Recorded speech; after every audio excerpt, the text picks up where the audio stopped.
Hey, it's me, Kat, and I'm back. Hello. I hope everyone is doing great. I just wanted to put out a little message for people, and because my friends have been asking me because they know that I've been in a relationships with narcissists, and some of those narcissists are very high on the psychopathy scale. And because of what we're dealing with right now here in the US with everything that's happening, um, I'm just I'm gonna give all of you some answers that I've been giving people, because with narcissistic abuse, there's a lot of gaslighting, there's a lot of lying, there's a lot of trauma that happens. They say one thing and they do something completely different, or the way in which they go about things is so traumatic and awful that it's terrifying to watch, see, go through. It's awful. It's just absolutely awful, and that's what we're going through right now here in the U.S. And I know this is applicable to anyone that's going through narcissistic abuse. So if you come across this, I hope this information will help you, because I know there's a lot of people that want to make sales on their page, and I'm not about that, because I'm not an influencer. I just want to give you some of the knowledge that I've learned from my doctors and from therapists. So, you can't change the narcissist at all. It would be great if we could fix them or make them better, but we can't. There's no changing them. I know, because I thought that I could fix them too. I thought that I could make it better. But no, you can't. You have to learn a phrase that I've talked about before called let them. You have to let them be them. You can't change them. Be nice if we could, but we can't. So deflection. You have to learn to, instead of sitting in anxiety, and I know this is not as easy as it sounds, but when you get into that spiral of anxiety, a good idea, because you've got that adrenaline going, is to just get up and move around. You don't have to go run a marathon by any means, but you can just get up, go for a walk, take the dog for a walk, get up, put some music on, dance around, get the adrenaline out of you. You don't want to do too much because you don't want to make your cortisol spike, but just getting up and doing a little bit of something, 15 to 20 minutes is really, really helpful. It just kind of shakes that. It's like shaking off the trauma. If you go to the dog park and you watch a bunch of dogs and you see a little bit of some dogs fighting, and not like a bad way. It's just sort of like, dogs are like people. They don't always get along. So you might have some going up to each other and getting mouthy, and then they walk away and they shake it off, right? So as humans, we can do the same thing too. Okay.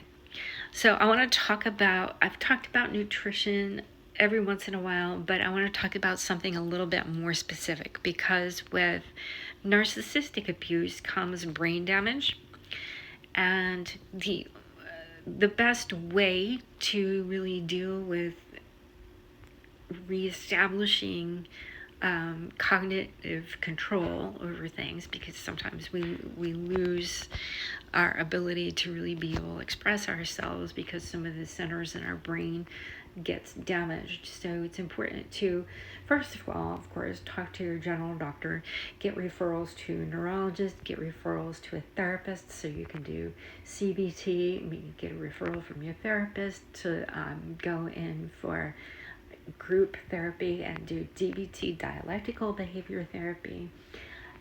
That's all been really helpful for me. But then there's also not necessarily, there are supplements that you can take.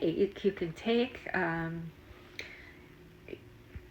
few different things, but you also need to get your levels checked before you take anything. So I just don't want to say, give you a whole bunch of supplements to take when you really need to get your levels checked, get your vitamin D level checked, and make sure your sugar levels are all good. Check your cortisol, check your adrenals. It's all really important. And talk to your doctor before you start taking any supplements.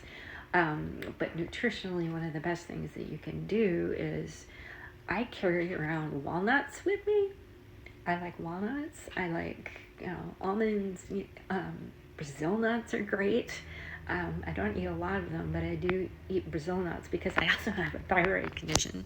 So the Brazil nuts actually help to stabilize that a little bit enough. Is that crazy? I know, it sounds nuts, but hey. It works. I have something called Hashimoto's, so I need to not have a lot of Brazil nuts. That's why I don't have them every single day.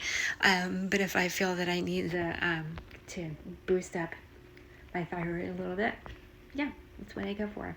You need the omega-3s. Those are really, really important, especially when you have any kind of brain damage that's going on, because I do have several documented traumatic brain injuries.